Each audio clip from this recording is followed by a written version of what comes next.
नमस्कार दोस्तों, मैं हूं अंकित प्रसाद सिंह। स्वागत है आपका हमारे चैनल के ऑडियो सेशन में। दोस्तों, हमारा देश जो हमेशा से अपने ऊपर आए हर बड़ी से बड़ी समस्या को दूर करने में सक्षम रहा है, आज वही देश अपने आज़ादी के वक्त से फैल रही एक बड़ी समस्या बाल मजदूरी को ख़त्म नहीं कर पाया है।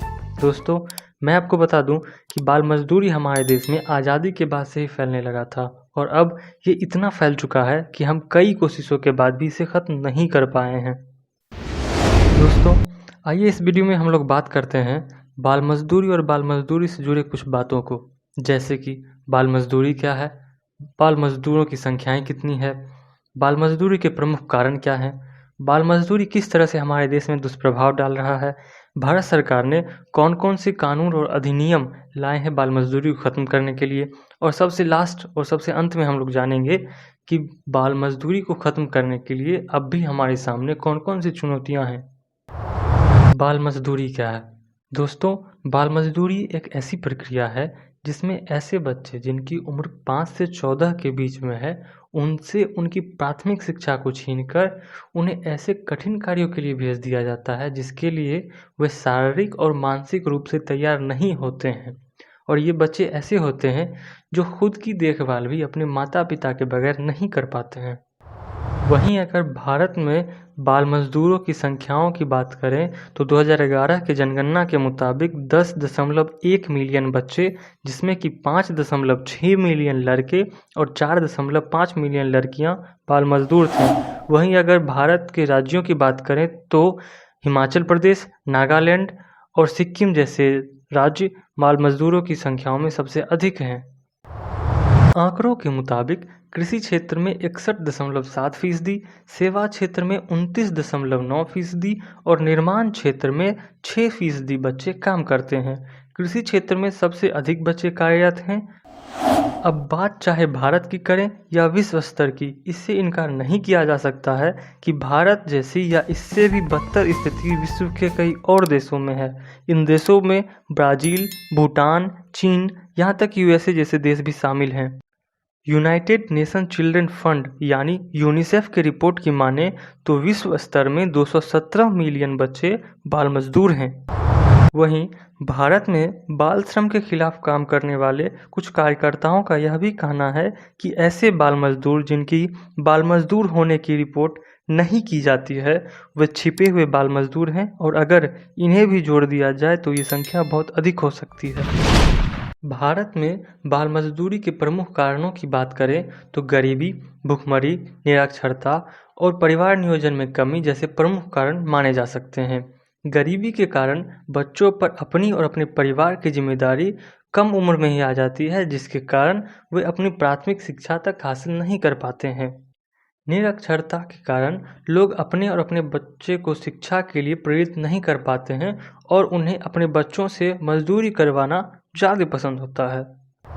परिवार नियोजन में कमी की वजह से लोग अधिक बच्चों को जन्म देते हैं, जिससे कि उनकी आर्थिक स्थिति खराब हो जाती है और वे अपने सभी बच्चों को प्राथमिक शिक्षा तक भी नहीं दिला पाते हैं। बाल श्रम किस तरह से भारत में दुष्प्रभाव डाल रहा है, आइए जानते हैं। अगर अपने सामाजिक स्थिति को देखें तो बाल मजदूरी भी बेरोजगारी की एक बड़ी वजह है, क्योंकि बाल मजदूर कम पैसों में अधिक समय तक कार्य करने के लिए मजबूर हैं। यही कारण है जिससे कि फैक्ट्री या किसी भी कारखाने में बाल मजदूर को ही रखा जाना पसंद किया जाता है। बाल श्रम के कारण बच्चे अच्छी तरह से अपनी ग्रोथ नहीं कर पाते हैं और उन्हें प्रदूषण अथवा फैक्ट्रियों से निकलने वाले हानिकारक गैसों से जल्द ही कैंसर जैसे गंभीर रोग होने की संभावना रहती है, जो कि हमारे भविष्य के लिए शुभ संकेत सूचक नहीं है। आइए जानते हैं भारत सरकार ने कौन कौन से अधिनियम और कानून लाए हैं बाल मजदूरी को खत्म करने के लिए।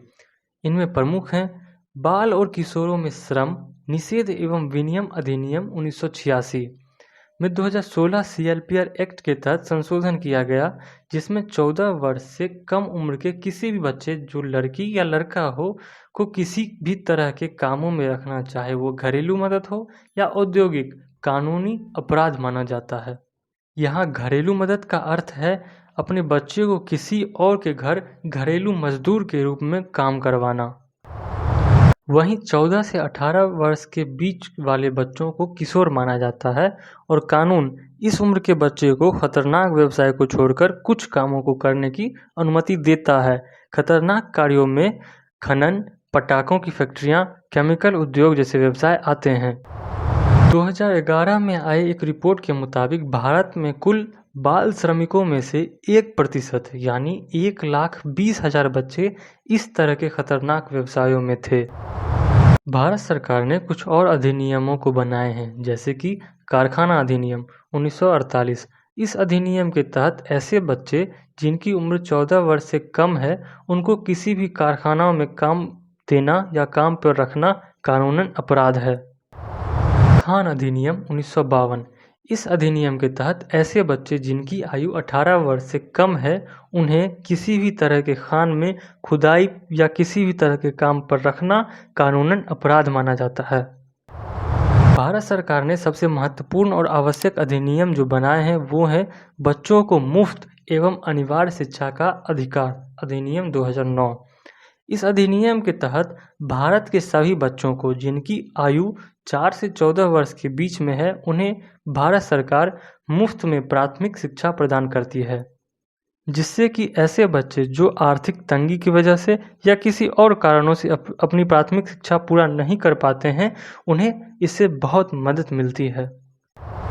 बाल श्रम को रोकने के लिए भारत सरकार ने एक गुरुपद स्वामी समिति का गठन किया है, जो बाल मजदूरी को खत्म करने के नए नए साधनों का पता करती है। बाल मजदूरी को खत्म करने में हमारे सामने कौन कौन सी चुनौतियां हैं, आइए जानते हैं। भारत सरकार ने इतने सारे कानून और अधिनियमों को बनाए हैं, फिर भी बाल मजदूरों की संख्याओं में बहुत अच्छी कमी नहीं आ रही है। हाल ही में अंतर्राष्ट्रीय श्रम संगठन और यूनिसेफ की साझा रिपोर्ट से पता चला है कि कोविड-19 के कारण बाल श्रम में वृद्धि होने की आशंका है। रिपोर्ट में भारत, ब्राज़ील और मेक्सिको जैसे देशों की चर्चा हुई है। और अगली चुनौती जो हमारे सामने है वह यह है कि भारत में ऐसे बहुत से परिवार हैं जो अपने बच्चों को शिक्षा दिलवाने के बजाय उनसे मजदूरी करवाना ज़्यादा पसंद करते हैं।